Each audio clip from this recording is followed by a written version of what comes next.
We've seen prices skyrocket for groceries over the last couple of years, and while they say everything is fine because they can cherry pick whichever numbers they want, all you have to do is go to the grocery store and you quickly find out that it's not as fine as they say it is. While prices rise every year, they never go down. So when they go up as much as they have recently, that becomes the new normal. Now, there are a lot of contributing factors like fuel costs, supply shortages, labor costs, natural disasters, and global conflicts. All of these seem like they're playing a role right now in the super high prices that we are seeing at the grocery store. In this video, I'm going to go over some of these products that could see an even bigger price hike moving forward. And towards the end, I'll go over a few things that we can do about these already really high prices. So with that as a backdrop, let's dive into the 10 grocery items that experts anticipate will surge in price and some that may not even make it to the shelves. So let's start with the first one here. And to me, this is the big one, and this is beef. Meat, particularly beef, is expected to see the most significant price surge, and it has over the last couple of years. Factors contributing to this include weather events, financial losses from farmers over time, the cost of raising the cattle, and the cost of feeding the cattle. Beef has been on an upward trajectory for the past couple of years, and the trend doesn't seem to be slowing down. On top of that, you have the war going on against cows and ranchers and cow farts that lead me to believe that they're perfectly content pricing us out of our favorite dinner staple. You've got all these quote-unquote global leaders looking to replace beef with insects. I mean, who doesn't want to throw a perfectly seasoned meat substitute cricket patty on the grill? Or maybe even a nice slab of lab-grown meat. As I said, the price of beef is expected to rise due to a confluence of factors that impact both the supply and the demand. So it seems like there is this perfect storm against beef right now, and I just can't help but think the already extremely high prices are just going to go up from this point on. Now, a possible solution, which I did a couple years ago, was buy a chest freezer and stock up before the price gets even higher. A small chest freezer may cost you $100 to $150 in that range. And if you buy enough beef and the price goes up, over the course of a year or so, you will make your money back on what you spent on that freezer. And I already have. So next on the list, we have chicken. And the poultry industry was hit really hard during the pandemic. And even afterwards, there were quite a few things that happened that affected the chicken market. Recently, they've had to kill a considerable amount of chickens because of bird flu, although I'm not sure how much that actually affects the cost of chicken. You can rebuild a flock of chickens pretty quickly because they grow rapidly compared to cows. But because of the price of beef products these days, the demand for chicken as an alternative has pushed prices even higher. I know this to be true on a personal level because we probably buy 2 or 3 times more chicken than we do beef nowadays, and it almost used to be half and half just a couple of years ago. From August of 2021 through August of 2023, chicken rose 34%. That's a whole lot more than the inflation numbers that they're throwing out there, and that is expected to rise even more. And as I said, U.S. consumers are eating more and more chicken, and it's actually surpassed beef as the country's most consumed protein. Now, unlike beef, how much chicken goes up in price really remains to be seen. And just like beef, there are a bunch of different contributing factors that would affect the price. But it is something that we need to be on the lookout for. And a possible solution to this is the same as beef, basically. Grab yourself a chest freezer. Maybe if you have the ability to do so, maybe raise some chickens, roosters and chickens, and have your own meat supply. Easier said than done for most people. We do have a few chickens, but they're more for egg supply rather than meat on the table. We don't have any roosters. The next one I see being affected by inflation is pet food. And over the last couple of years, it has almost doubled in price where I live. Prices for popular dog food brands on Amazon have risen 45% since 2020. The pedigree canned dog food that I get for my dog used to cost me about $11 for a 12 pack of the cans. These days, it's almost $20. And in the coming year, I expect that to go up even more. One of the main reasons for the increasing cost of dog food is the rising cost of the ingredients. Supply chain issues affect that as well. Also, with canned dog food, you've got the price of the materials and the price of the packaging, the labor costs, so many different things that play a factor in pet food, as well as a lot of these other products that I'm listing today. We don't think much about dog food because we don't eat it ourselves, or hopefully we don't have to eat it. Although if I'm faced with the choice of a cricket sandwich or a can of dog food, I may have to think about that a little bit. But there are a lot of different factors that go into the price of pet food. And it's one of those that as we're doing our budget, we're not really thinking about how much it's going to cost us until we put that in our cart and we get that sticker shock. And I think that is going to be one of those things in the coming year where it just feels like it never ends. So the next on my list is rice. And rice right now, you've got some shady things going on in India where they're not exporting rice. You've got weather conditions, drought conditions, and flooding and things like that that are going on that really could affect the price of rice and it getting to the shelves in the first place. Rice shortages could be something we are looking at in 2024. Now, is this some sort of devastating news? Probably not, but it is a good time to maybe stock up on 10, 20, 30 pounds of rice just to have in your pantry to get through those times. Now, as preppers, most of us probably have some sort of rice storage already, but rice is one of those things that you can bulk up on, store quite a bit of, and it will last for decades. Rice is one of those food products that I'm looking at in 2024 that could have some difficulties, whether that's the increase in price or that's the availability in general. Now, this one here may be fairly obvious, and this is wheat.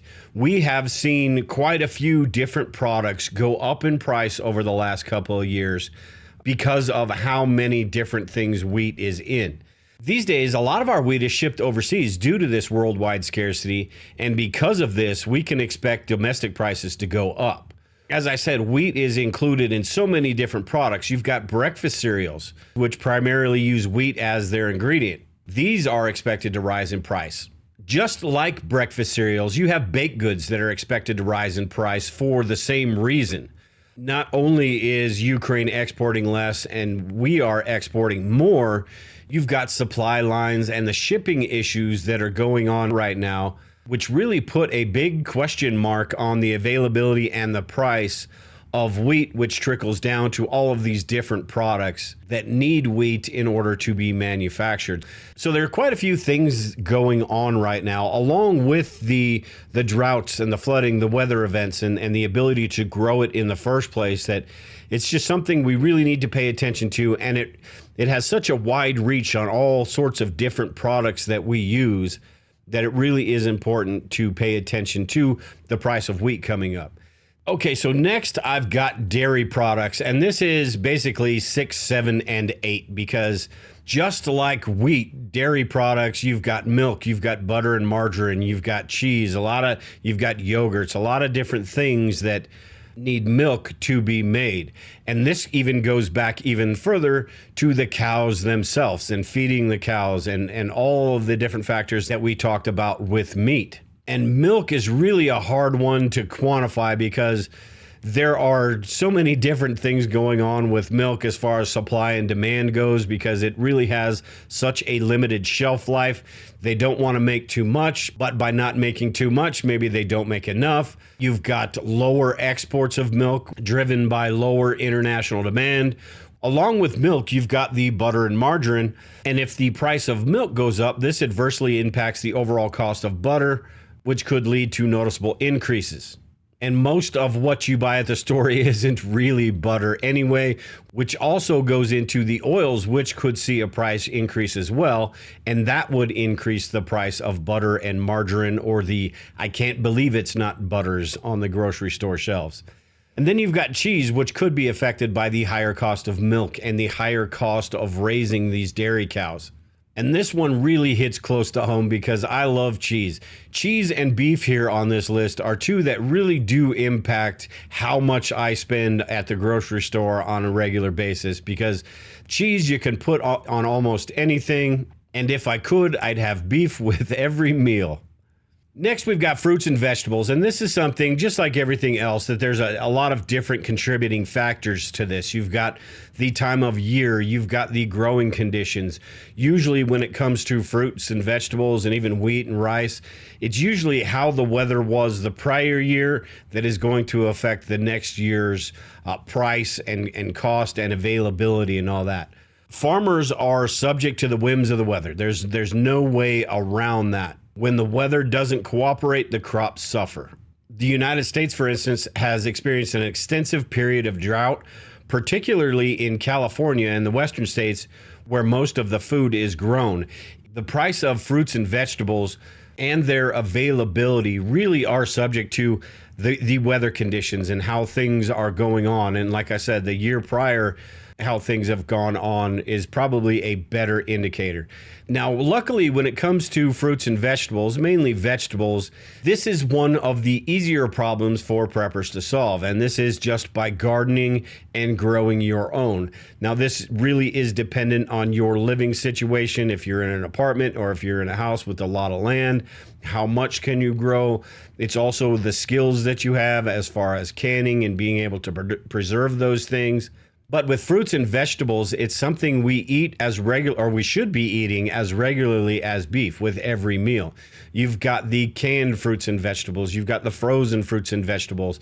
The cost of the manufacturing process for both of those are also going to increase the cost. So while the fresh fruits and vegetables, you may not see such a significant price spike, you may see it on the other products, the frozen products and the canned products, because of the other factors involved with that. So fruits and vegetables are definitely one to keep on your radar. All right, so the final one on the list here, and this may be a little surprising, but it's canned goods. And as I said earlier, inflation last year hit a 40-year high, and food prices increased over 10%. Now, while inflation is set to fall slightly in 24, or maybe more correctly, it's not going to rise as much in 2024, according to some quote-unquote experts. Disruptions in the supply chain have sent prices on certain items into the stratosphere. According to this article on Mashed, a different sort of disruption could soon impact some of the most historically affordable products in the grocery store, canned goods. In a twist, it's not the food inside the cans that would push prices up, but the materials used to make the cans themselves, tin plate steel. So because of this, we could see an increase in the price of canned foods, canned meats, canned vegetables, a lot of different products. And like I talked about in a video I recently did about foods that never expire, canned goods are something we can put on the shelf for an indefinite period of time. Much like the beef and some of these other products, we can buy in bulk, we can get them when they're on sale, we can even try out the generic brands and save a little bit of money on these and build up a pretty good stockpile. So to wrap this all up, as preppers, we need to be looking for solutions to face the rising prices, whether that be long-term food storage, whether that be growing our own, buying in bulk, even preserving our own food. So if we do get something that is a really good deal, we have a way to preserve that, whether that's using a Harvest Right freeze dryer, using a canner, canning your own goods. Anything we can do to extend the shelf lives of these, and one, prepare for any disaster or emergency, and two, save a little bit of money while we're doing it. Now, I know there are quite a few other items that I didn't cover in this video. I talked a little bit about oils, you've got corn, a lot of different things that we could see the prices increase over the course of the next year and even beyond. If you have anything you want to add to this, make sure and leave a comment below and let everyone know what you think a good strategy for long-term food storage is and what you think people should be looking out for in the coming year. But with that, that's it for this video, everyone. Appreciate you all watching. If you haven't subscribed, make sure and subscribe to the channel. And until next time, take care and prepare. We'll talk to you all later.